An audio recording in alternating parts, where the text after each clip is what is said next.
guys talk about the recognition or lack thereof that maybe you guys are getting outside? No, we don't really like sit in the locker room and talk about it much. Like we know about it, we just use it as fuel though. But we never just like sit and talk about it. No. Why do you think it's?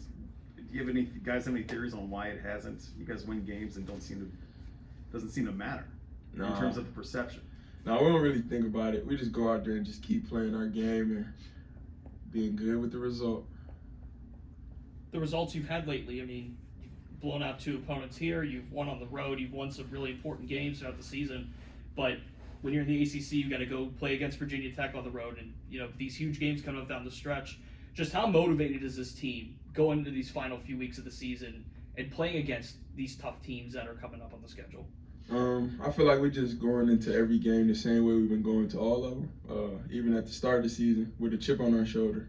Just like you said, we're not getting the respect we feel like we deserve, but it is what it is at the end of the day. That's something that we can't control. So every day we just got to go in and control what we can control, and that's how hard we play on the court, and that's all we can focus on. Was the practice you had today, for instance, same intensity as the practice you had maybe before the Sacred Heart game 2 months ago? Yeah, it's a habit. We're working on building habits here. It's not about who the opponent is. It don't really matter. Every day you got to focus on getting better. So if that's going as hard as possible, no matter who it is, you just got to go out there and whatever coach wants us to do at practice, we got to go out there and do it. Coach, you guys have had, go ahead, Jeff. Sorry. You guys have had some high-scoring games recently, but defensively, points allowed has been down here over the last few weeks. What's allowed your defense to improve? We've just been doing a better job of keeping the ball in front. And then even when we don't keep it in front at times, we got Fetty down there that's going to, make up for all the mistakes we make on defense. So having Fetty down there to protect us whenever we make a little mistake has been helping for us all year. Greg, Coach talked about how at this point of the year, guys are banged up. You can't do as much physically in practice. Is it hard to keep that intensity up when you can't do as much, physical work? Nah, at the end of the day, I feel like with us being an older team, we good with mental reps. Like, we done been through it so much to where, like, we don't have to go out there and physically beat ourselves up every day to understand a game plan or the opponent we get ready to play. Greg, I know Coach O'Toole's more of a post coach, but what's your experience been like around him, and what's he like to be around, and how much of a motivator is he? I love being around T.O. It's always just positive energy with him. He's a big energy guy. He prides himself on feeding off energy and being the type of guy that brings the energy to a room. I enjoy my time around him. You guys see him at practice. His energy at practice is crazy. So if we going up and down, he's sprinting up and down on the side. So his energy is just infectious, and it's great being around him. He's a great leader as well. Coach Cable talked about his, assistant coach's role within a game and what he turns to them for. What kind of advice do they give you in the moment of a game, and does it differ from what Coach Cable is able to give you guys? I feel like they all give us something different, but T.O., he the one that's usually. When he says something to me, it's about a little defensive tweak or something like that. One thing me and T.O. had, so most people don't know. So the steal I got against Miami, it was something actually me and him had talked about. Not the steal per se, but it was just going over their plays and their tendencies. After a couple of seconds, I could jump off one person and getting their pass and their vision for the next one. And it actually happened at the end of the game and it worked out. What about Coach Jason? What kind of stuff does he kind of help you tweak throughout the middle of the game? He the guy that is usually telling me to stick with my shot, or if I miss a few, he'd be the one to be you get ready, it's another big one coming. Don't worry about that. So that's usually what he do for me. But he definitely another positive guy that's in our ear, making sure we know what we're doing defensively and just telling us to, have confidence in ourselves on offense. After that play against Miami, did you run and find him and say, hey, no, after they did the game, yeah, I told him. He was like, that's what happened when you do your math. It basically was nothing just counting. He was count to 2. Once you get to 2, jump to the next guy. And that's what happened. I counted to about 2.5 and jumped and got the steal. Greg, how do you explain this season? I mean, you guys, rough start, rough trip to New York, and you lose, your best big man, your most experienced big man. Your recruit doesn't play. Your top guy coming in, and you guys have kind of put this together. How does that happen? I feel like it's just it comes to do with how connected we are with each other. We knew that everybody on the outside was gonna have their own opinion on what they saw after that 1-3 start. But at the end of the day, we knew what our end goal was. We knew, being older guys, we had to stick together no matter what. So I feel like it all came with our connectivity. Us being connected was the start. And once we got connected, I felt like it was nobody that could really, stop that or break that. So once we got it and got the rolling, there was no stopping it. You said we all know what the end goal is. What, I mean, did you guys did the players, because Jeff says he doesn't talk to you guys about that stuff. Did the players talk about this is what our goals are for the season? we knew we wanted to be we wanted to make noise in the ACC. We knew, when it came out that we was gonna be 14th. That's why when you talk about the media question, we don't really think about being ranked, honestly. Only thing we really think about is the people that ranked us 14th in this league. Every day, that's the only thing that's on our brain. Like, that we use that as a chip. Like, the number 14 is crazy. Like, when you really sit and think about it. So that's how we think about it. We don't think about it as being ranked, but when we picked 14th, we had to get it. Was there a point when did you start to see, because watching you guys play, it's pretty remarkable how all the pieces seem to fit, and when did it do you think that maybe the light bulb kind of started to turn on for you guys in terms of not the connectivity, not just as dudes, but like as players on the floor playing together? I think it all clicked for us, Northwestern, honestly. That was a game where I feel like everybody just had it going, and we was on the road. And honestly, that game, it didn't even feel like it was a road game. We was so connected, and I feel like we got the fans out of there, like out of the game early enough to where it just felt like it was another day in the office, at practice or something. It didn't even feel like it was a game. We just had so much fun playing, and everybody was connected and locked in. It was just a fun way to play.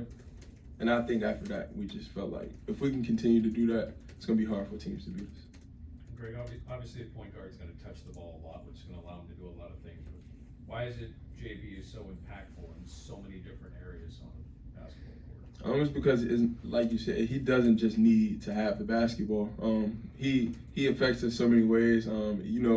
Just when he does have the ball, always making the right decision. That's really what he does vast majority of the time. He's going to make the right decision if it's scoring, passing, whatever it may be. And then it's just not that, even if that's not going his way that day, right, he's not making shots, he's still going to make the right pass every time. And at the same time, his voice means a lot, because at the end of the day, he one of the people that's been here. He got to see what it was like when they was 11 and 20, and had bad seasons in the ACC. So you're going to listen to him a little more because he's been through it, like the downs of this. Now, I'm just happy to see him on the ups with us, because I know it's tough to be in a situation like that. So I feel extremely happy to be on his side, knowing that we're on the high road this time. Greg, you guys have a probability, I guess, of 10 more wins than they had last year. Do you ever think about that? That you were part of a group of guys, new guys, that they would turn this thing around so quickly? That's what we was brought here for. Us like transfers, like we always told, we trying to turn this around. Nobody said we was rebuilding nothing. We knew we was coming in and trying to make noise this year. So we came in with that mindset of having that chip on our shoulder, and then us getting picked 14th just only helped with that. So that's really all it's been. Greg, this late in the season, coaches talked about adjusting practices to help give your bodies a rest, to help kind of alleviate some of that wear and tear. What have you personally done to kind of stay ready and keep your body in shape this late in the season? So for me personally, I don't like I don't like the ice bath at all. So that's one thing that's like this year is something I've been doing way more.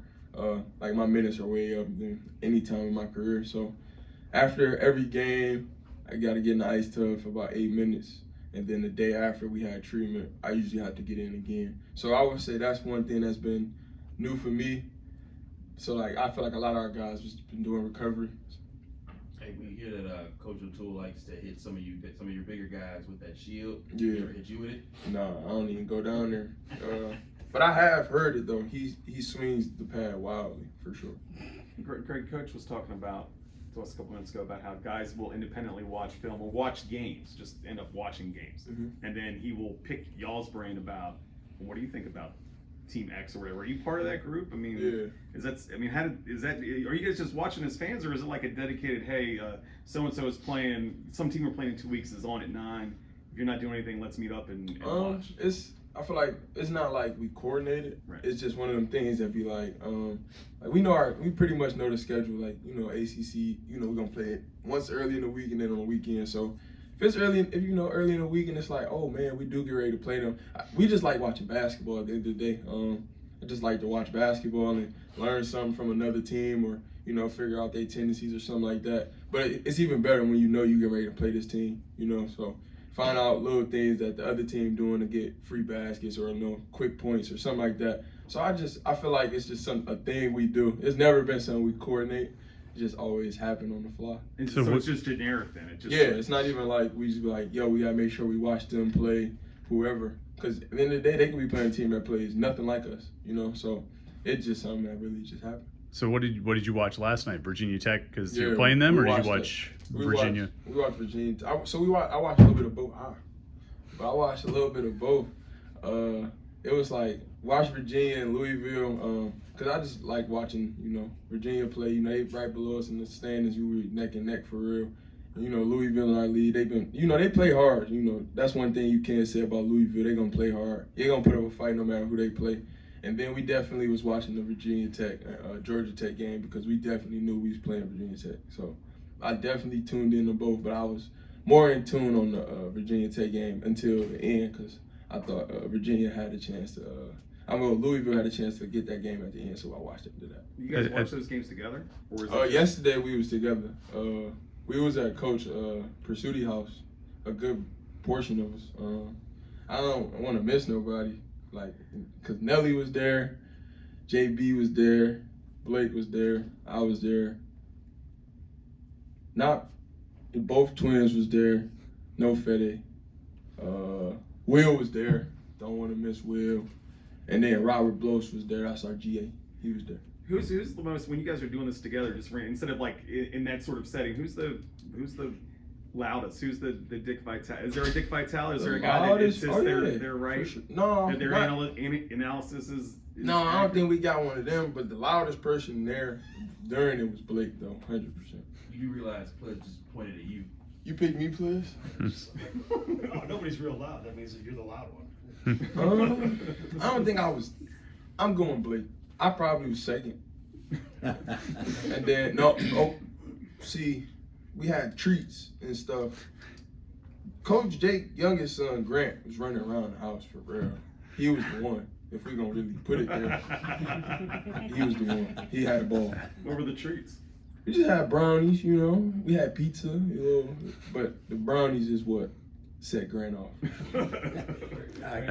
mentioned a couple of times getting picked 14th. I mean, that was months ago. Yeah. That's something you still actively like. That's Yeah. still. Definitely, because at the end of the day, it's like that didn't go nowhere. It might have been 2 months ago, but if I grab my phone right now, I can pull that up. It's not far fetched. It's right there. So I feel like if we go in with that mindset, I feel like we felt disrespected when it first came out. I feel like our whole team when we was put together felt disrespected. Everyone felt like they had a chip on their shoulder and had something to prove. So if we go out with that mindset on a daily basis, I feel like it's nobody that can, break that. Is there a bulletin board somewhere that you guys you put that up or anything? That's what's even crazy. We don't even have no bulletin board about it or nothing. We just talk about it, We bring up. So you gotta think, the way we think about it is we go into every game. There's only one team that they had that was under us on that, and that was Georgia Tech. So everybody else is ahead of us, and we gotta get ahead of them, and that's the way we think about it. Part of the reason you watched, bigger reason you watched that game last night was your next two opponents, Virginia Tech and Georgia Tech. But we were also thinking, hey, if Virginia loses, we're first place by ourselves. Was that's definitely a thought. You maybe slip up. You never know what could happen, especially in this conference. Any given night, anybody can be beat. We just saw, Georgia Tech get them one at home. So it's really no telling in this league. So you really got to come in every day with your A game and be ready for a fight.